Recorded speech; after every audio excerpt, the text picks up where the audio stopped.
This is about a paper called Transformer Circuit Faithfulness Metrics Are Not Robust. And this is really building on a lot of work that has come before on mechanistic interpretability. So the majority of this talk is actually just going to be explaining the prior work that this is building on. So if you're already familiar with those papers, just like zone out till the end when I talk about the new stuff. So what is mechanistic interpretability? It's the subfield that's just trying to completely open the black box of AI, understand in precise detail every part of our neural network and how it actually computes its outputs. And maybe this doesn't really need motivation, but I guess it seems pretty clear that our ability to create powerful AI is much far ahead of our ability to understand how they work internally. And perhaps if we understood them better, we could more precisely control their output, and we could robustly monitor their outputs. And maybe we could even make sure an AI is safe without even running the model, which could be good for future models that are more powerful.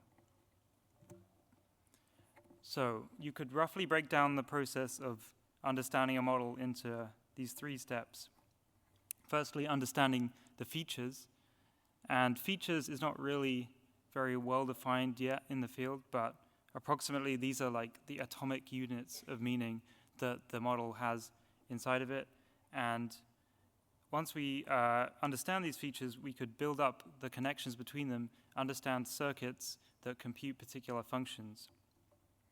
However, in the work that we're building upon, mostly we've kind of skipped step 1 of this process and just gone straight to understanding circuits using attention heads and MLP layers.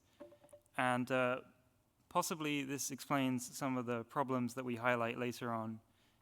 There's been much more work recently about understanding the features through sparse dictionary learning, and potentially in the future this could lead to more robust circuits. So what is a circuit? It is just a subgraph of the computational graph of a neural network, although, again, there aren't exactly standard definitions yet in the field. So specifically here, we're looking at transformer circuits. We want to study language models like GPT-2. So normally, we write down our transformer model like this. We write it down as a ResNet.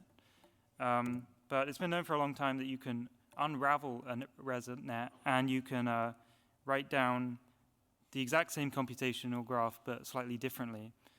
And the reason this works is because any point in the residual stream of a ResNet, the value that you have is the sum of all the outputs of the previous components. So you could just remove the residual stream and then write down this kind of tree view, and it's the same thing, but this is useful because we can more precisely isolate the interactions between different components.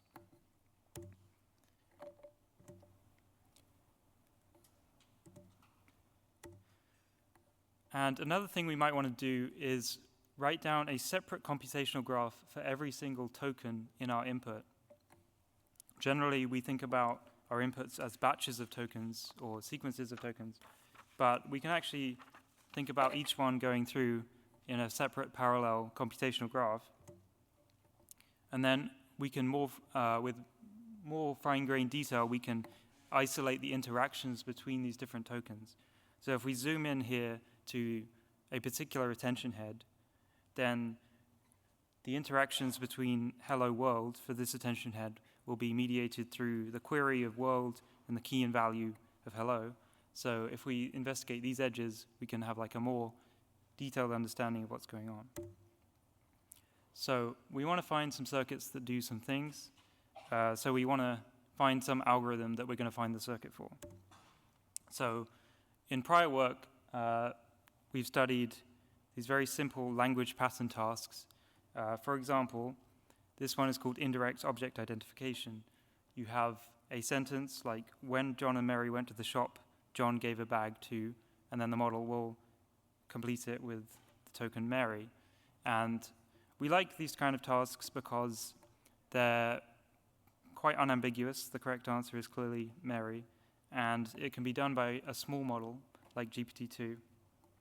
And also, we can create lots of variations that have the exact same structure, but are doing the same algorithmic task underneath, we assume. And we study another task, which is just about completing Python docstrings. So you have a Python function, and it has some variables in the definition, and then in our docstring, we go through all the variables and write descriptions for them. So again, here we have like a very clear idea of what the correct next token is, and we can create lots of variations that have the exact same structure. And another thing that we want in our language task is to be able to invert the prompt to create a slightly different prompt that has a different output. So for example, in our prompt about John and Mary, we can switch the token John at the end to Mary, and then clearly the correct next token switches from Mary to John. And this is useful because we want to make our language tasks as narrow as possible, because we're not very good at finding circuits yet, so we want to find very simple circuits. And so if we only study the difference between these contrasting pairs of clean and corrupt prompts, then we are not, for example, trying to figure out how does the model know to output a name at all. We're just asking, given that there is going to be a name next, how does it know that the correct name is Mary, not John? So we know what the task is now. How do we discover the circuits? We use ablations, or there are many different terms in the literature: activation patching, causal tracing. In this work, we call them resample ablations. What we do is we run the model on our two different inputs, the clean and corrupt prompts, and then we swap activations from one forward pass into the same component on the other forward pass. And this allows us to understand what was this activation doing. So a basic way that you might try to discover a circuit is to patch the activations for every single attention head in your transformer, and then figure out which ones had the biggest effect on the output logics. And in this case, a few attention heads stand out as being much more important than the rest. So once you've gone through this entire process, this is again still prior work, you get something that looks like this, which is a computational graph, a subgraph of GPT-2, which performs this task of indirect object identification. And you can see that we've specified for each token which attention heads are important, and then how do they interact with other attention heads to complete the task. And they even go and look at what is each attention head doing, and like how does this combine for an algorithm that actually computes the right name to output. But in our case, we kind of treat this circuit as a black box. We don't consider the particular functions. We don't try to understand the particular functions of each attention head. And again, this is another example for the Python docstring task. You get a sparse graph of the entire model, which shows you which attention heads are acting at which positions and what they're doing. Okay, so we have a circuit now, and we found it using these ablation methods, but we want to check that we actually got it right and that this circuit actually does the task. So we have three criteria for our circuit.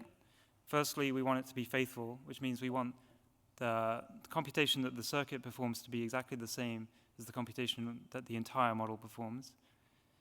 We want it to be complete, so we want to make sure we have every single component that was relevant in the model's computation. And we don't want to include anything else, so we want it to be minimal. So the way that we measure the faithfulness is, again, using ablations. We isolate our circuit by ablating everything outside of the circuit.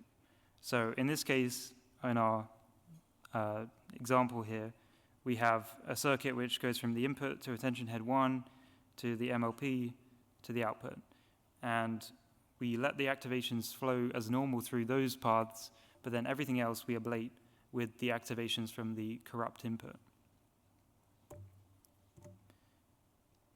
And then the exact metric that we're studying is just the logic difference between our two correct answer tokens. Again, this kind of simplifies the task down to the more narrow task of just which name is the correct name, given that there is going to be a name next. And our final metric is the logic difference percentage. So we look at the logic difference when we isolate the circuit and the logic difference when we run the entire model as normal, and we just find the percentage. So in prior work, they discovered these circuits, they measured them, and they claim a logic difference percentage of 87%, which sounds pretty good. But there is a flaw, which is where our work comes into this, which is that they only measured using node ablations. So to remind you, the indirect object identification is defined with these edges between attention heads. And this is in our unraveled view of the transformer. But a node ablation here is where you're taking your standard residual view and replacing the activations of an output. So there's a mismatch here between the circuit that's defined and the circuit that's measured. We can see this very clearly when we write down the node ablation in the unraveled view. When you do a node ablation, you're actually ablating two edges, whereas your circuit was originally defined with the granularity of edges. So we rerun these experiments, but we ablate edges instead of nodes, and we find that this gives us quite a significantly different result. So just to explain what's going on here, each point in this box plot is a particular pair of contrasting prompts and the logic difference percentage that we get between those. I won't explain what the difference between resample and mean ablation is, but you might be able to guess. And basically, we see that when we ablate the edges, we're getting around 150% logic difference recovered. So this means that the difference between the two name logics is actually greater than when we run the entire model. So we've kind of over-indexed on this particular task, and we're missing some bits which were down-weighting the correct name.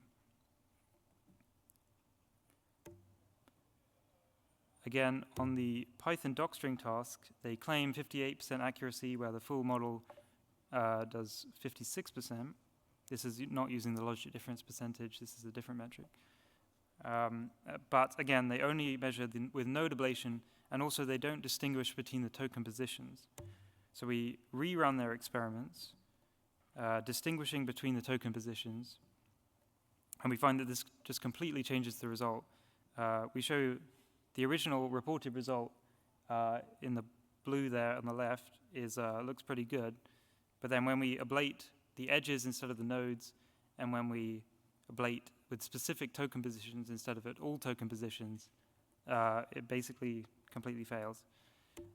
So the takeaway is measure exactly the circuit that you said, because otherwise it may be not as good as you think. And if you read our paper, we have some less trivial claims which are more interesting if you're in the field. Thank you for watching.